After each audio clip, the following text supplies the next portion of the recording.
The idea of going to public spaces and accessing it and activating it has forced us to make a relationship with life on ground.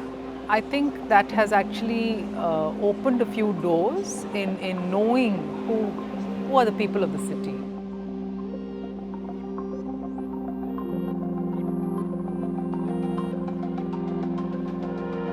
Art is able to transform spaces, and I think the way that Serendipity sort of weaves itself through the fabric of Goa to do that, just incredible to see. And the ability to just take space and tell stories, to make the invisible visible, I think that's really great. You get to be a part of it, even though you might not have any prior connection to art or that particular artist. And the accessibility for everyone to look at it, understand it, and for them to be a part of it without having any prior education, knowledge or experience, that's what makes public art so good.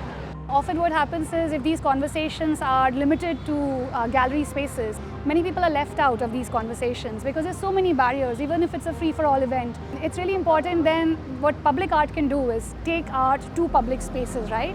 And invite more and more people in. The works can only get activated once you come and interact with it. And we want people to come and participate and finish the artwork with the artist. What's lovely about a festival like this is you can turn the corner at a garden and suddenly there's something there.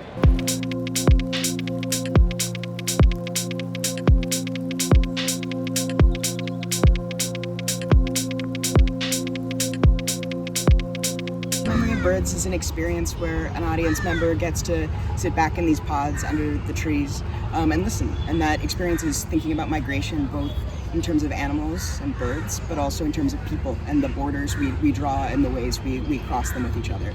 It creates a space where you can walk away feeling something and understanding yourself and what you believe about the world better. We've seen the cube filled with all kinds of age groups, from kids climbing onto the little nooks and corners. Each and everyone who comes in uses it in a little bit different way. It's become almost like a performative piece in itself. Mandovi is the lifeline of Panjim city. So it has histories of economies, culture. It has so many narratives of love, death, fear, laughter that surrounds it. We want one person to go into it and then think of their relationship with different layers of the city and its waters.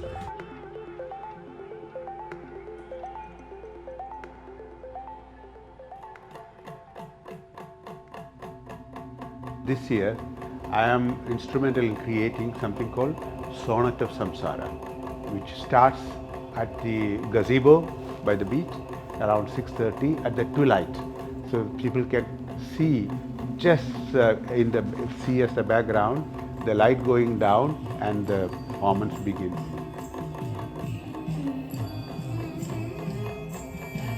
And then promenade.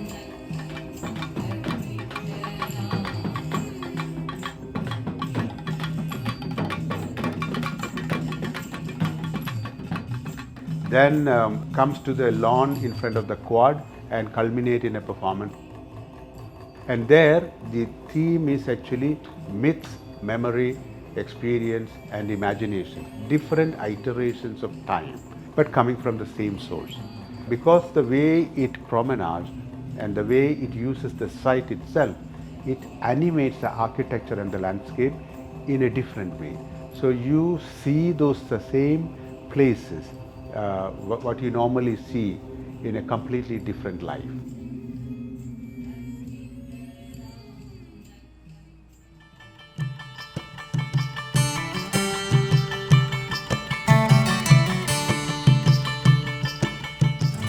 So you might know about balkaus, these seats in front of Goan houses. And these are the spaces where people come together to talk to their neighbors, to their friends. And what we've done is put wheels under them and taken them around the city.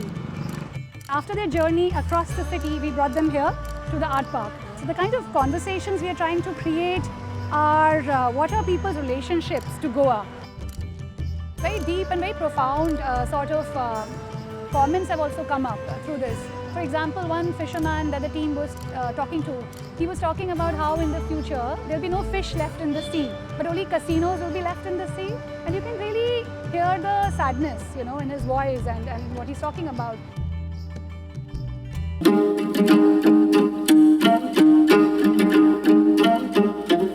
This is Karanzalem Beach. We are looking at how these vertical poles of bamboo can somehow converse with this large horizontality of the sea, and how the kites on top of the bamboo poles will talk to the wind and the breeze. And inside of this, there is a kind of an improvisation by a dancer from Java.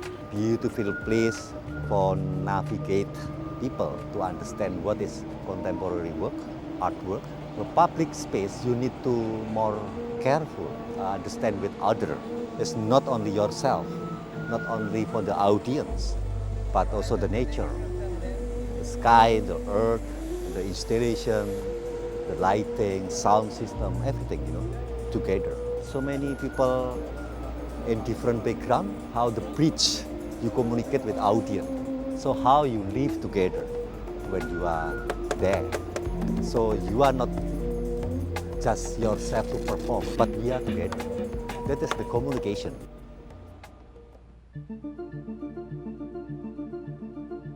The Night Market of Stories is conversations one-on-one at night with 10 women and queer artists at the Panjim Market.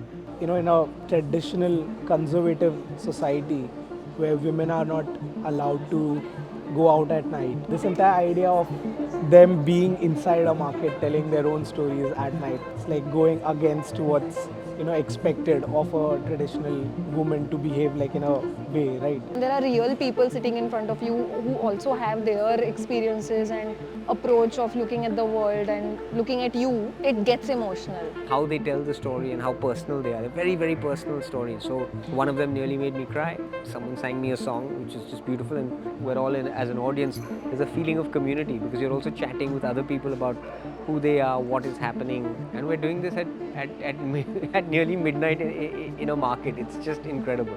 Panjim Market is actually a pretty cool place now that we realize it. It doesn't feel like the Panjim Market right now. If you it smells like the Panjim Market.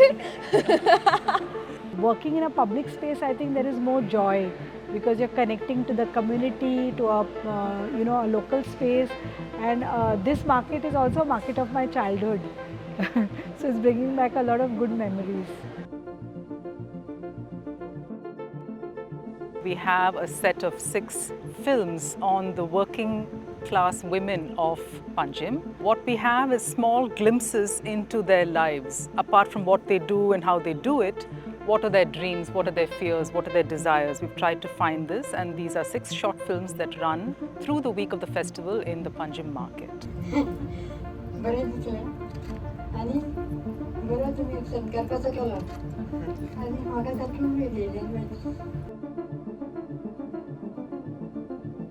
Around the corner, Goa. It's a 2-screen film on the streets of Goa, trying to capture all the contradictions, all the beauty, all the ruggedness of the street and how it kind of gets written into the body. This is in the Mala Pump House.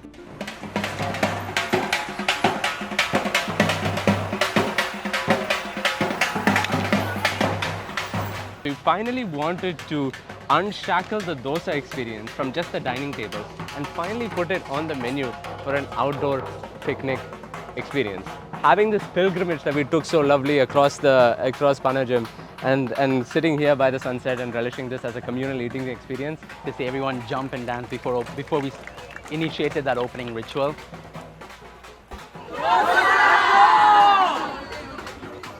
The fact that it was outside in such a nice, well-known public space, the atmosphere, you can see the setting sun, there's water around you, you're just an incredible location which automatically energizes the space around you.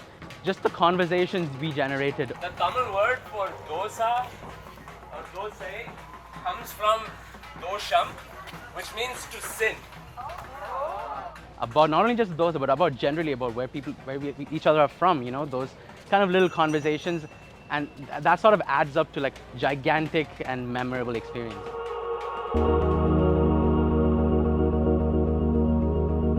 Generally, there's a perception that poetry is meant for elite people or for those who understand vocab or understand poetry as a craft. But it is not. It is such a simple craft. Poems on the move, wherein we get to narrate poetry to passengers who sit in the shuttle, taking them from one venue to the other venue. And we sit in the cab, and when we narrate these to the passengers, there's kind of a relaxed mindset that they step into, and it's very refreshing to watch that. People have sat in and then they've decided that they don't want to get off, हमें और ले जाओ, कहीं पे भी ले जाओ, बस कविता सुनाओ. There are some people who recited their own poetry. There are people who have not understood the Punjabi poet, but they've loved the rhythms of the Punjabi language, and they've asked him to just continue. So a lot of give and take has happened, a lot of conversations have happened. For example, my driver yesterday, who was driving my shuttle, by the end of the third trip, he was actually into the poetry, and he was like, "Ma'am, अगले दिन मैं भी आपकी poetry सुना सकता हूँ, मुझे याद हो गई है." He said in one line कि "Ma'am, जिंदगी एक poetry नहीं है क्या?" Now, those kind of conversations can only happen when you make public art accessible to everyday people, right? Pieces that we created where Shivangi Agarwal created a big mural.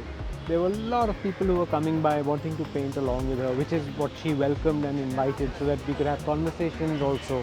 So it becomes a great icebreaker to talk about what you're painting, why you're painting, and then, you know, it becomes a medium to have conversations and then take so many, you know, what you're calling messages, where just walkers by can also, you know, see and interact with you.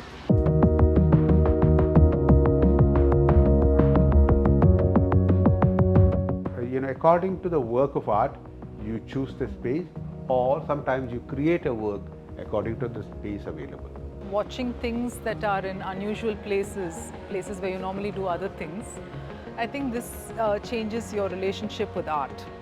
So a lot of people have come by and told me that it's opened a lot of the festival to them. So we've had a lovely mix of people, you know, there have been auto rickshaw drivers or taxi drivers who've also come and sat and had conversation, because it's been easy for people to actually talk to them, feel like it's their space. So there's a greater sense of ownership that's happening with the festival culture, which I think is very positive. I think the general public has to have a stake in a festival. Public spaces have a very different speed of things, and an artist's job can be seen as slowing down and reflection. And these are little spaces which we look forward for. It may be that you are from Panjim. It may be that you are from the outside. It may be that you've seen all these things day to day, every day, and you walk on this beach, for example, morning to evening. But then, can this art make you see the same space in a slightly different perspective? Now, that would be something special. That's what I hope would happen.